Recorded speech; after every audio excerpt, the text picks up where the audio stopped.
Good evening, and welcome to Practical Conversations, conversations for the life of the church.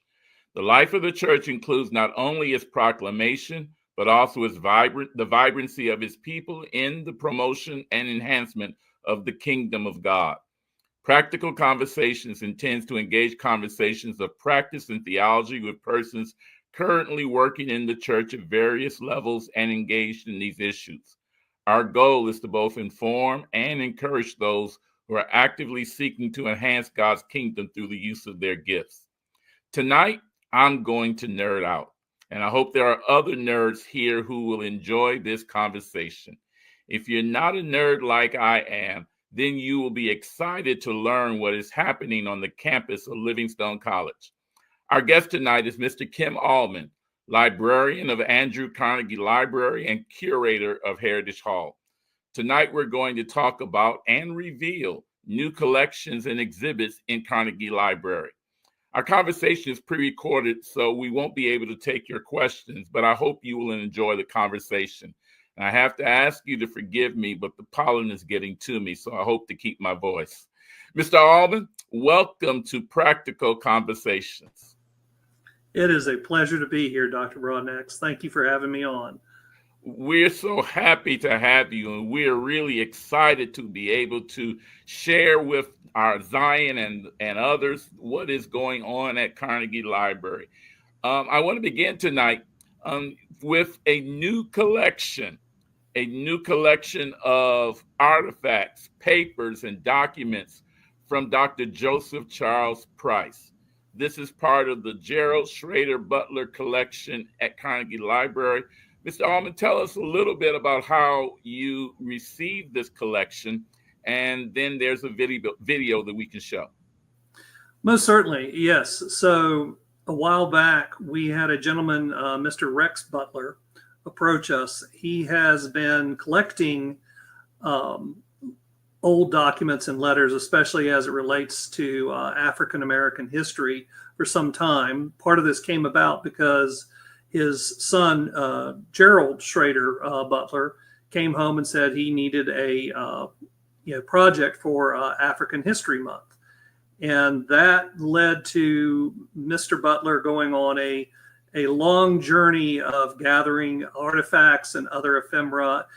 In particular, he acquired a number of the original letters and stationery, along with photographs and just a wealth of other information as it related to Dr. Joseph C. Price, who, of course, was the founder of Livingstone College and a noted orator and pastor himself of the A.M.E. Zion Church.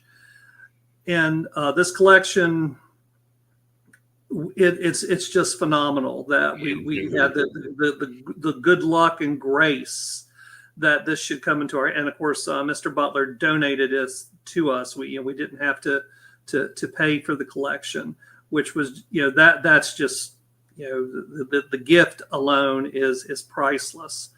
And these letters, in his, of course, in Dr. Price's original handwriting, along with where he was working on his speeches, and you can see, just how he was going through his thought process. And then you can see the typewritten, because yes, they had typewriters back in the late 1900s. I've actually seen one from that era, and it's a big clunky thing. Yeah. But even on the typewritten, and it's on Livingstone College stationery from that time period, and you even can see where he struck through the notes and made changes.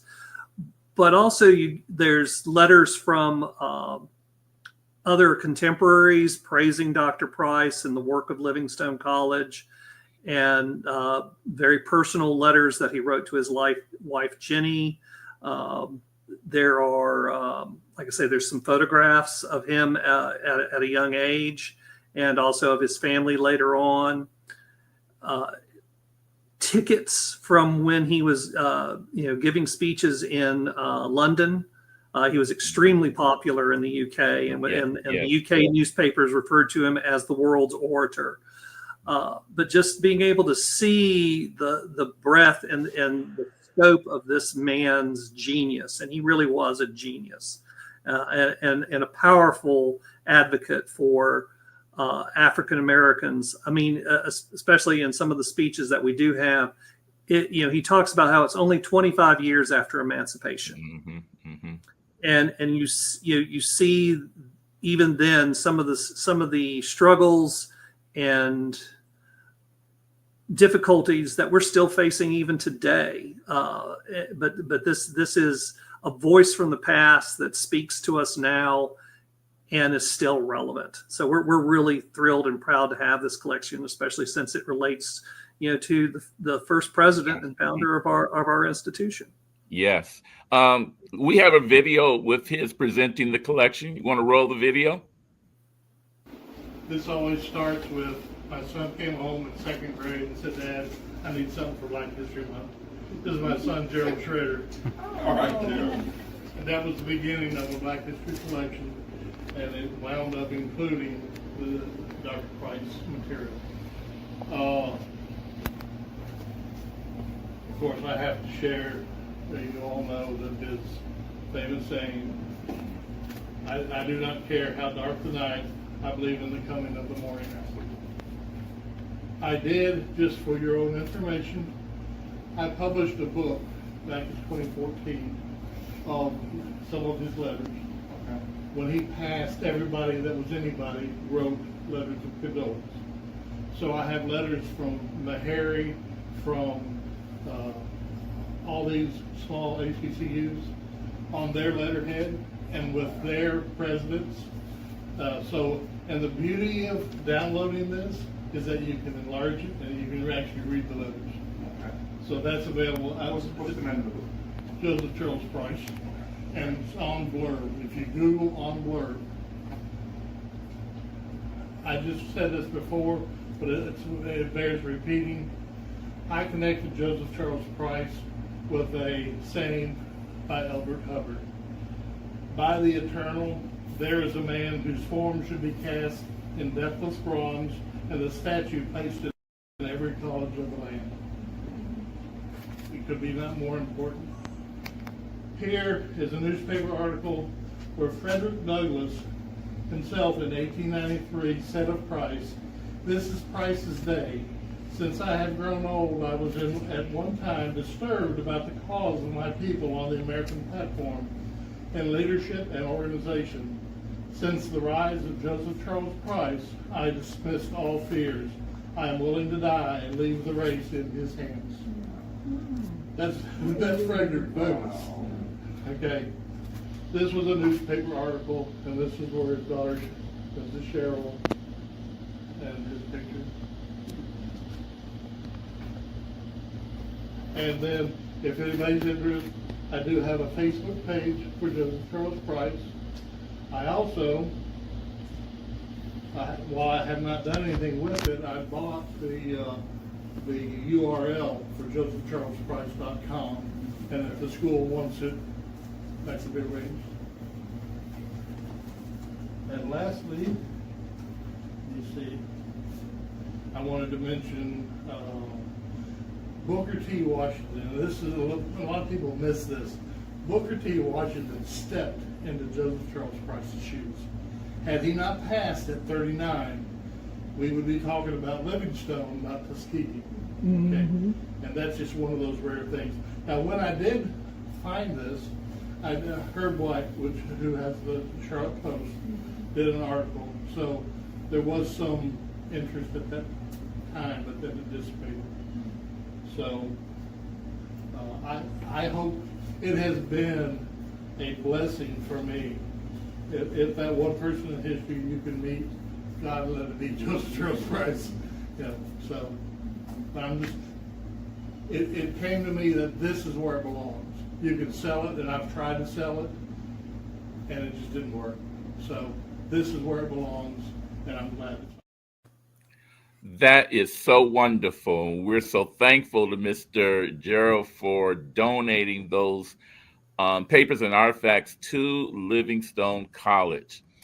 We were pleased to receive word of these papers. and your upcoming edition of the Quarterly Review, which should be hitting your mailbox within the next week or so, will include 2 speeches from Joseph Charles Price, which were copied or transcribed. That's the word I'm looking for. Transcribed by Mr. Allman, and he was careful to use the grammatical form of Dr. Price at the time, so it would read a little differently from what you understand today. But we were so thankful to be able to publish 2 of the speeches from the late 1890s by Dr. Price. Mr. Allman, talk about working with original papers, because you transcribed them and read the notes where he was making corrections to his own speeches. Talk about what it is to have these papers and to be able to use them and to review them as you did. My eyes crossed many times while working on it. And I'm still trying to transcribe some of his handwriting. He wrote like a doctor. It's interesting because with the Gerald Shrader Butler collection, as you saw Mr. Rex Butler mention, there are not just Dr. Price's letters, but there are letters from other luminaries, from other presidents and other dignitaries from across the nation and from overseas. We have letters of condolences written to his wife, Jenny. So you get to see all these different, and of course, some of them have just beautiful handwritten script, and they're very legible. And then there's Dr. Price, who's not quite so. Yeah, there he is. He was a striking man. But yeah, it's a long process trying to transcribe, the handwritten letters. And unfortunately, some of the handwritten letters you can see, in the typewritten, here's the typewritten, what he was saying, with some changes. So that can kind of help you, and you can sort of make comparisons. And, one of the things you try and do when you are transcribing old handwritten script is finding certain letters that are similar. Like you try and look at the A's and the S's and trying to see a consistency. And like I say, I'm still, that's a long work in process. So part of the way I was able to put together, or, we were able to put together these speeches, as we actually were able to find complete typed copies or published copies of the speeches. And then, I did some research on some of the terminology that might not carry over today. There's some terms that are archaic by our standards now. So that's sort of it in a nutshell. And again, I have between my director and my coworkers, we just have a wonderful team who bring all their skills together and trying to, not only doing our day-to-day duties as librarians, trying to serve the students and the faculty at Livingstone College, but also trying to preserve this vital history, this really important history. I hope I'm encouraging persons in the Salisbury area, or if you're making a trip into the area, or if you're coming down to graduation in a couple of weeks, stop by the library. That collection is right front when you enter the library, and you will be amazed to see it. Excuse me, Mr. Allman, in working with the papers of Dr. Price, did you find his anything in those papers that gives you an indication of how great an orator he really was, and how he was able to have such a reputation in this country and around the world for his oration? Oh, great question. And the answer is yes, all the time. If I may, I would like to read a particular passage from. Oh, go right ahead. Yes. So one of the speeches that we have on display is titled Hang on a minute. Give me a moment. Catch my notes. Oh, yes. It's called The Race Problem Stated. And Dr. Price wrote this speech primarily in response to, at the time, and we're talking, and this speech he wrote maybe about a couple of years before he died. So this is 1892, I think, or 1891. I believe he died in 1893. There was a movement to repatriate, or to basically deport all of the emancipated, former slaves. And that's strange, because that's strange that that the government will have this plan to deport a lot of people. Really, back in the 1890s? Yes, there were a number of voices advocating for this. In fact, even African Americans, there were some, formerly enslaved persons who were going, we'll go back to Africa, and Dr. Price was having none of it. And there was one gentleman in particular who wrote a book called Appeals to Pharaoh. And his name was Carlisle McKinney, and he was a former Confederate soldier in the American Civil War. And he went back to his hometown in Charleston, South Carolina. Charleston, kind of an important part. And he was he became a journalist and a poet and an essayist. And interestingly enough, he was a theological student, and he was a cotton broker.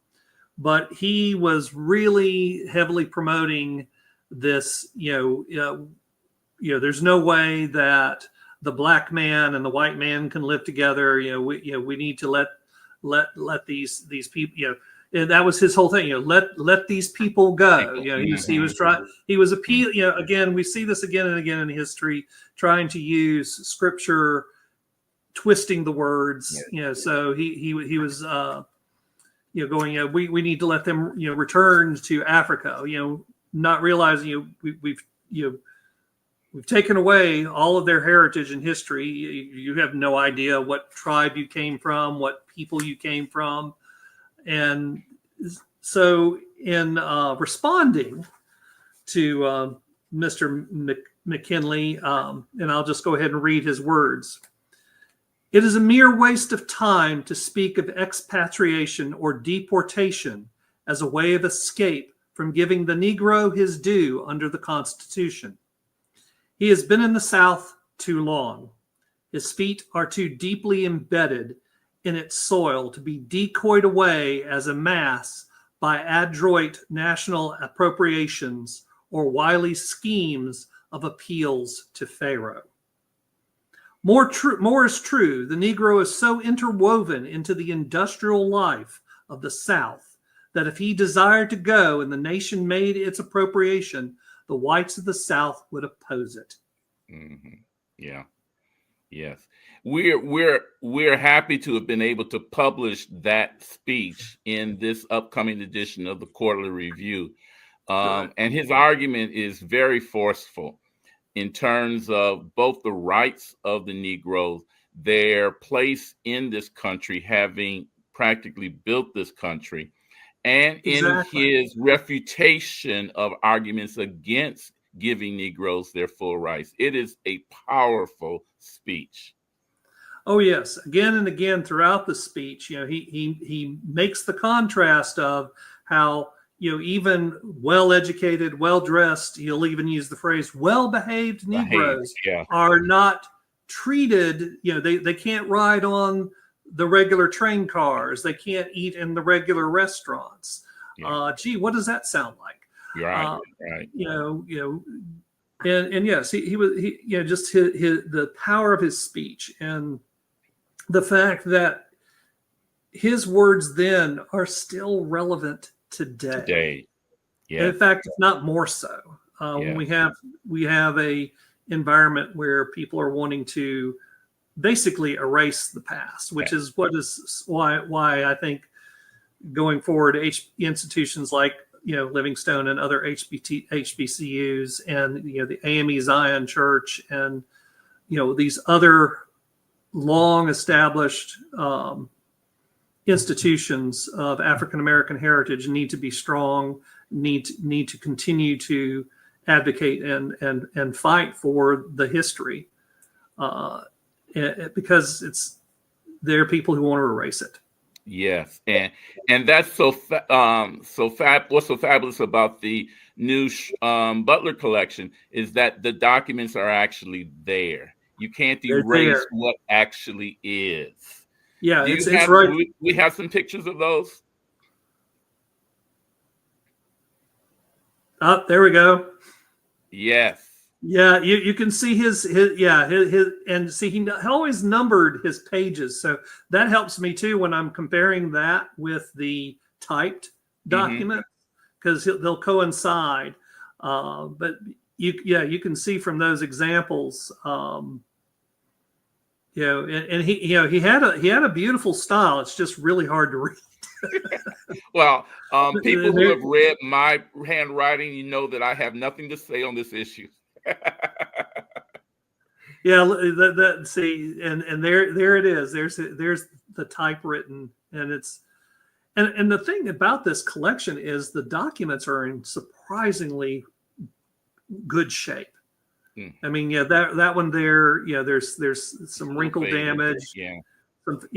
That's my main concern is the fading, especially the pencil. Oh yeah, that's the display at Livingstone College of the documents. I do want to talk about that one just below his portrait in the middle, because that is actually a telegram. So it's not in his handwriting, but it is, and the portraits above the telegram are of Dr. Price and of Jenny Smallwood. His basically those are photographs of them when they were students. Oh. So, but the telegram below, because of course Dr. Price traveled a lot. He's saying, arriving in Salisbury, please send a carriage. And I had to include that in the display because this was just this very personal moment. I can just see, he's, been traveling overseas. He's been, crossing the ocean. He's probably been riding in a train. He's tired. Yeah. He just wants to be home and be with his wife and family. So, again, that's some of the things we try as archivists, and we want to tell the personal story as well as the story that makes him such a notable person. But there is that, he was a human being, and he had hopes and dreams. With the Butler collection, there are also some other collections and other things that you have at Carnegie Library. In particular, and I don't have any picture, I didn't take pictures when I was there, but tell us what you have exhibiting on the second floor. Oh, and I always mess this name up, so I apologize ahead of time. We have a display that was originally done through the Schomburg. Did I get it right? Yes. Yes, the Schomburg. Yeah, through the Schomburg on the history of the A.M.E. Zion Church. These are large panels that have photographs and images and lots of pictures of all the bishops through the years, but also just other original photographs of the the original church, Mother Zion up in New York, and it's just this lovely exhibit. Unfortunately, part of it, when Heritage Hall was damaged, had the water damage, some of these panels had gotten water damage, so we worked very diligently. We also had the benefit of a graduate student intern come in who wants to be an archivist, and we were able to do a lot of repair to these panels and remove all the mildew and mold and some of the other discoloration that had happened. But this is up in display upstairs about the whole history of the A.M.E. Zion Church and how vital it was to the early education of emancipated former slaves. We also have an exhibit from Chapel Hill on the book Toby, which was the first children's book that featured an African-American child. But the display talks not only about that, but also the perceptions that used to be standard, the uncomplimentary depiction of African Americans, back in that time. So we've got that display going on, and I really can't encourage folks enough to come by and see it and just to discover some of the things that we have going on at Livingstone. Well, in terms of the A.M.E. Zion collection, there is it's a rendition, picture of the church that was built on Leonard Street in New York. Yes. I had not seen, I can tell you the history of how the church was built, but I had never seen a picture or a rendition of that church. That picture is there, along with Varick, Thompson, Levin Smith, and a couple of other of our founders there on display upstairs at Livingstone College or at Carnegie Library as well. But in terms of the Toby collection, you really need to go and see that. I won't say tonight what the usage of terms for African Americans were in those days, but they're there in the books, and you can see from where we start with the first children's book to what we now have today. It is an amazing display. And then downstairs, you did something special for Black History Month. Tell us about that. And I think we have a picture of Billie Holiday's collection. Yeah, the strange fruit painting. Yeah, there it is. And of course, you're catching me flat-footed here. I cannot remember the name of the artist, but it's on display right there. But yes, this piece of art was donated to us originally by the artist who wanted to celebrate not only Billie Holiday, but of course the poem "Strange Fruit." And for those who are not familiar with the poem, and of course the song, which the poem that Billie Holiday put to music, is of course about the lynchings. Lynching. Thank you. Yeah. Interesting thing of how we have that term lynching. So it is strictly an American term that has become part of the common lexicon. Lexington lexicon. Thank you. Is that there was a colonel by the name of Lynch during the American Revolution that was his preferred method of taking care of loyalists to the British crown. Wow. So yeah, he would go around hanging loyalists, and the term lynch became part of our unfortunate history. But now, when I was in the library, you were telling me about the students' reaction. Would you share that with our audience? Oh, about strange fruit yes. And yeah. It's unfortunate, but this is why we do these things, is the number of students who are unaware of their own history. Like I had a young lady the other day who had never heard of Ruby Bridges, and was not familiar, with the early integration, so. And plus, some of the students are, unaware about, how common lynching occurred in the South. And it was almost always, a person of color who was lynched. It was rarely a person who was white. And so again, this is why this matters, is the preservation of this history and saying, yes, this did happen.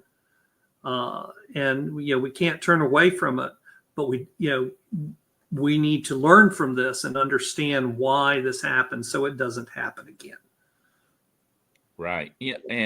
And I was somewhat taken aback when you told me that students were not aware of either Billie Holiday, the song, or the circumstances surrounding the song. But then I had to remember these are 18, 19, 20-year-olds, who are far removed from the time of these things occurring. So it's important for us to have these displays and to retell this history for the generation that's behind us who would not know unless we tell them, and which is why I'm so appreciative of not just that display, but the other work that you're doing in the college, because our kids today, our young college students today, need to be able to see for themselves this history and to be able to interact with it, in ways to actually touch it, so that they will know what they're hearing, particularly from forces outside of our community.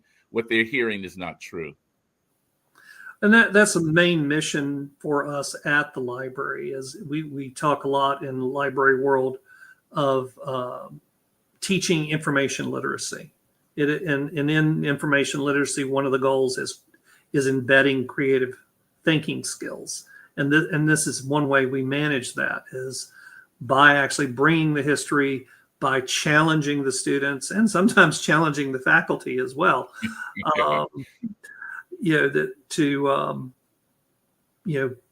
Take a step back and actually see the context. Because it has on occasion caught me, taken me aback when I'm talking with students and interacting with them all the time, and I'll make some sort of historical reference, and they'll go, "Who's that?" Yeah. Like, "Oh, okay, this is a teaching moment." Mm-hmm. Because I remember when I was 18, and I didn't know jack. I thought I did, but, and yes, there's so many in this, there are so many distractions that our young people face now, and with a 24/7 news cycle and with so much media, I mean, they're bombarded with media all the time. Okay. Mm-hmm. And so trying to get them to stop and take a moment to step back and reflect and understand that just because this person's talking to you doesn't necessarily mean that, or you're getting this message, that message is true or factual, much less accurate. So it's one of the things that it's one of the challenges that we have in our profession. And again, why this is so important. Now, what blew me, now we've talked about the Butler collection, original papers and artifacts from Dr. Price. We've talked about the Strange Fruit collection. What really blew me away when I visited the library is that the cage is gone. Those of you who are not familiar, those of you Livingstonians of my generation and generations ahead of me would remember that there used to be a cage on the first floor, and that cage was locked, and you were not allowed to go inside, and you bet not go too close outside. But Mrs. Roundtree, the librarian when I was there, did allow me in one day, and there are original books, first edition copies of almost everything written by persons like W.E.B. Du Bois, Carter G. Woodson. Booker T. Washington's Up for Slavery, first edition is there. The writers of the Harlem Renaissance. I mean, the collection of African-American literature that was behind a cage, but is now open to the public and available for you to use. I was blown away. We want to thank Mr. Allman and his staff for removing those bars to our history. Well, you need to thank my coworker, primarily Mr. Kieran Moritzen. He's the cataloger and systems librarian. He did an amazing job of, and of course, our director, Mrs. Johnson, she wanted that cage gone for a long time, And during the renovations, we were able to sneak that in and get the cage removed. And then Mr. Morrison, of course, we've all helped. And again, we've had an intern, which has been invaluable. And that whole collection right now is, as you said, it has now been moved forward. It's out. It's available, including the rare books. We probably won't let you check out the rare books. Yeah. We'll let you look at them and make copies from pages if you need it. But part of the importance of that is, at some point in time, and I don't know when this will happen and when, how we go about it, something that Mrs. Johnson, our director, would know more about, is getting the Andrew Carnegie Library back to the status where it is considered a research library. Yes. And so having that collection out and available, something we've been working on just this week is, I've mentioned, there's the upstairs archive. And right now that area is not conducive to keeping those delicate documents and books that are up there. We've started bringing those down so we can actually start assessing them, determining what's in that. And almost everything we've been bringing down is a first edition rare book. Yes. It's eclectic. It's all over the place. But in fact, including in that is that first edition of the Frederick Douglass book. Wow. And we're coming across some other things like, and some of this tells the history of Livingstone, because I'm already having researchers, professors, and individuals coming and asking about various things that they want to be able to try and find information on. And there's a professor up at East Carolina University right now who is doing research on Dr. Agri, who, and I happened to come across a book today that was from the 1960s, and there's an entire chapter devoted to Agri. So I'm going to relay that information. It was like, are you familiar, just to see if he knows about this particular book, and that's going to be a resource.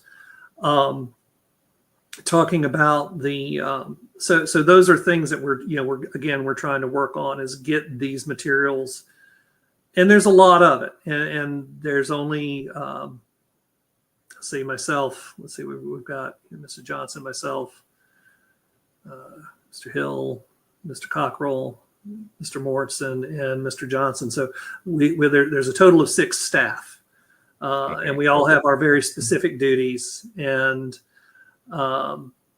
so we're trying to do the things we're supposed to be doing as librarians for the college, for the students and for the faculty, as well as take care of this history that's that we are in charge of, that we are there to protect. There's a lot. And then of course with Heritage Hall, part of Heritage Hall's existence is the keeping, the preservation of not just the campus, the college history, and of course African American and African culture, but the A.M.E. Zion Church documents and other artifacts and ephemera, of which there's quite a lot. Talk about the work and the challenges of Heritage Hall. I have not been in Heritage Hall since the late 90s. That's how long it's been. And even then, when I was there, there were just boxes in the middle of the floor. It wasn't really organized or anything. So talk about some of the challenges you have to do. It's not much better than that right now. Because, as I had mentioned to you when you had visited, Heritage Hall had been closed for 13 years because of roof damage. And unfortunately, there had been significant water damage to parts of the collection. And unfortunately, some of that I'm not able to save. We're just not able to save. We just don't have the resources, or it's just too far gone, which is a pity, because one of the things I'm seeing is I'm learning more and more about African American history, being a person who's white. There's this gap, especially when you get into the late 19th century, between the 19th century and the early 1910s and 1920s, where there's very little there. Mm. So when I find anything from that period, it's like, oh my gosh, this has got to be saved. Because there's just this, I don't know if it was because there just wasn't a concern about preserving African American history at that time, or things happened.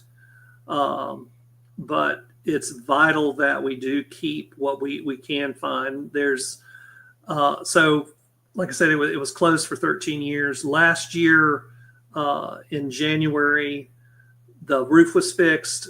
Most of the problem, well, I say most, the building was able, we were able to use the building again. I'll just say that. We were able to use the building again. And we brought back most of the collection that was off-site storage. Unfortunately, as you said, it was all in boxes. There was not a very consistent system of how it was all numbered and what was what. So we have just been slowly unboxing and finding things. And of course, now as we're unboxing, you mentioned Ms. Roundtree. She did a very wonderful job of organizing things, and I'm slowly finding some of her finding aids and some of her documentation. And so I'm going, oh, this is what this is. Yeah. But before I'm going, I have no idea what we have here, and just trying to research and find out. But one of the things we have a lot of are the bishop's papers. Bishop Walls, Bishop Hogar, Satterwhite. I'm just seeing all these papers and documents and finding ledgers from like the 1920s, which are those are a genealogist's dream. There's somebody who's going to want to look at those and go, oh, there's my great grandmother, grandfather. And this is the history of the church, but also, the history of African Americans. So we're slowly getting it unpacked. And of course, the next phase is, again, that reference to eating the elephant one bite at a time, getting it organized so people can come in and actually find what they're looking for. Something, and I'm really glad we're having this program and we're making this connection, because I've had more than one person trying to see if we have information about some of the A.M.E. Zion churches that have disappeared. Such as I've got one gentleman who's trying to find out information about one that was in Statesville, North Carolina. They found the cemetery, but the church structure is not there. So they're hoping that back in some of the conference minutes that there will be some references to that particular church. Another church in Boonesville, North Carolina. So again, these were church. There was a church at one time in this place, but it's no longer there. We probably are sitting somewhere among the collection. There is some information. So there are people who are reaching out and wanting to use the facility, and we want them to be able to use the facility, but it's going to take time. It will take time, but the fact that we're able to at least have some of this material and to be able to go through it and finally organize it and put it on display. I began the program by saying I was going to nerd out tonight. So being able to find these documents and these this history of the church, I'm just so excited for that possibility. I can't wait for you to come down to just watch your reaction. I'm just going to sit back and take pictures. I knew Bishop Walls's papers were there. I was not aware that Bishop Hogarth's papers were there. I have some of Bishop Hogarth's papers in my office at the Quarter Review. I understood that the majority of Bishop Hogarth's papers were donated to the Schomburg Library. But knowing that they're now at Heritage Hall, oh, I am excited to get into that. Yeah, I've got a big mystery for you, because speaking of the Schomburg, I have this huge yellow crate that says it's from the Schomburg Library. I haven't opened it up yet. I haven't gotten to it. No, and I mean it's huge. It's sitting in one of the rooms right beside the portrait we have of Abraham Lincoln. I don't know what's in it. It's, it's a real fancy crate. So I have to put some area cleared first. But it's right across from Schaumburg. Oh, it must be. I'm sure whatever's it is just fabulous, just amazing. Just the shape of it, I'm thinking it's got to be a painting. Maybe it's a portrait. I don't know. Yeah, that's the joy of doing the work we do. Is it's like, okay, open up this box. What are we going to find today? I'm like, oh wow, look at that. You get chills down. When I found a box, I knew we had it, but we had a lot of African artifacts, so carvings, fabrics, things like that. And I open up this box, and there's this gigantic carving of a antelope, and it's a headdress. And I'm just like, and this thing's like huge. I'm going, somebody wore that on their head. and sure enough, I found the documentation on this, and the tribe it's from, and the ritual it was part of, and it just puts chills down your spine. You're going, oh wow, this is really cool. So, as you say, I get to nerd out every day. Yeah. Because I'm a history nerd, and learning. And for me, it's been really it's been a growth period, because of course, being a person who's white, and I didn't grow up learning a lot of the African American history, and it's been a very positive experience being at Livingstone, and the fact that I have been so warmly welcomed within the community, and am contributing, hoping to contribute to the preservation of this history, along with my fellow librarians, and we're every day we sometimes it's a struggle, right. But we know we're doing good work. Unfortunately, the current administration has cut the funds for library assistance. Tell us how that's affecting us and Carnegie Library and Heritage Hall in particular.